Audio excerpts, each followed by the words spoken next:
যে এই এলাকাটা আমতলার পার্শ্ববর্তী একটি এলাকা। এই এলাকার মধ্যে কয়েক হাজার লোক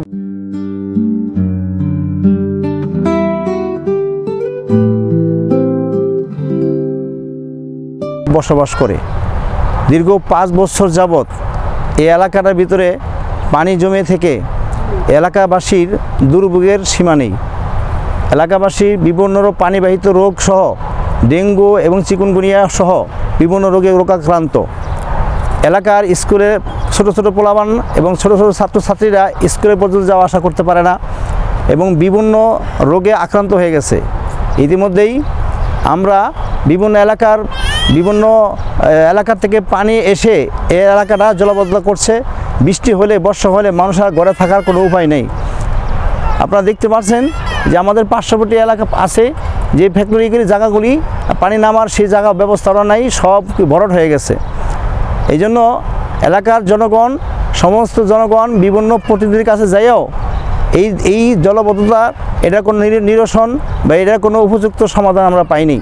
যার কারণে আমাদের সাংবাদিক ভাইরা এবং সমস্ত এলাকার জনগণের পক্ষ থেকে এই এলাকার জনমানুষের দুর্ভোগ যাতে করে লাঘব হয়, এই পানিবদ্ধতা, এই জলাবদ্ধতা যাতে করে নিরসন হয়, এই জন্য আমি জেলা প্রশাসন থেকে শুরু করে সরকারের কাছে, বিভিন্ন পর্যায়ে দায়িত্বশীল ভাইদের কাছে, বিবেক সম্পন্ন ভাইদের কাছে আমার আকুল আবেদন, অতি শীঘ্র যাতে করে এই জলাবদ্ধতা নিরসন হয়, এই জলাবদ্ধতা থেকে এই এলাকার মানুষ মুক্তি পেতে পারে, আমরা সার্বিকভাবে সহযোগিতা করব। আমি সকলের প্রতি উদাত্ত আহ্বান জানিয়ে আমরা কষ্টে আছি, দুঃখে আছি এই পানির জন্য। আমাদের বাচ্চারা লেখাপড়া করতে পারে না, বাইরে যেতে পারে না, স্কুলে যেতে পারে না। এই পানির ভিতরে 2 জন মানুষও মারা গেছে সাক্ষর থেকে পড়া। এরপর আমার বাচ্চাও 3 দিন পানিতে পড়ে গেছে সাক্ষর থেকে। আমাদের এটা হয়েছে রাস্তা, কিন্তু এটা পানিতে তলাইন না। হাউজিংয়ের পানি সব এই জায়গায় নামে। আমরা 5 বছর ধরে এই পানিতে আমরা ভুগতেছি। এখন আমরা এটার একটা সমাধান চাই। এই পানির কষ্ট আমরা আর করতে চাই না।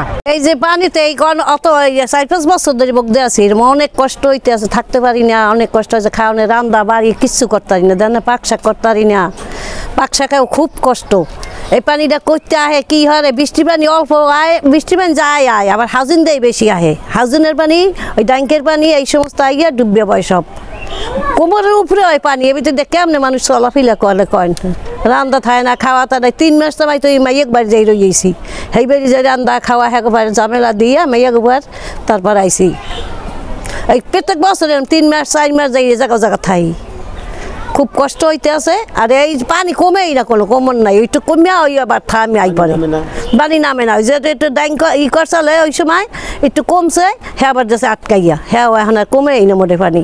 অনেক কষ্টে আছি বুঝছেন। আমাকে বাড়ি ঘরে পানি, মনে করেন ডেঙ্গু কামড় দিয়ে আমার ছেলের ডেঙ্গু কামড় দিয়ে অনেক টেকা গেছে বুঝছেন। না বাঁচবার কেসে ছিল, আল্লাহ বাঁচাইছে। তা আপনাদের কাছে সবার কাছে আমরা একটা সমাধান চাই। আমরা ওই পানি থেকে রক্ষা চাই, আমাকে একটু সহযোগিতা করবেন। ছোট বড় ভাই বোনেরা সবার কাছে আমরা দোয়া চাই, সবার কাছে আমরা সহযোগিতা চাই।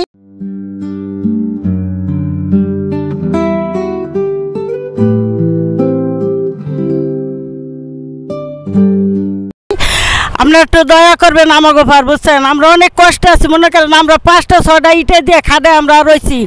দেখেন আমরা রান্না বাড়া করেও খাইতে পারি না, দেখেন আমাকে চুলা চারটি কিছু নাই। আমরা হ্যাঁ একটা লোক, এই 2টা লোক মারা গেছে, এই থেকে পানি থেকে পড়ে মারা গেছে। তার অনেক কষ্ট করে নেওয়া গেছে বুঝছেন। এই বাসে চালিত করে বাস বাইন্দে তারা নেওয়া গেছে, কোনো 30 করতে পারিনি আমরা। 30-এর জন্য হয়ে মারা গেছে তাড়াতাড়ি বুঝছেন। আপনার কাছে সবার কাছে দোয়া চাই, সবার কাছে রহমত চাই, আমরা একটু রহমত করেন।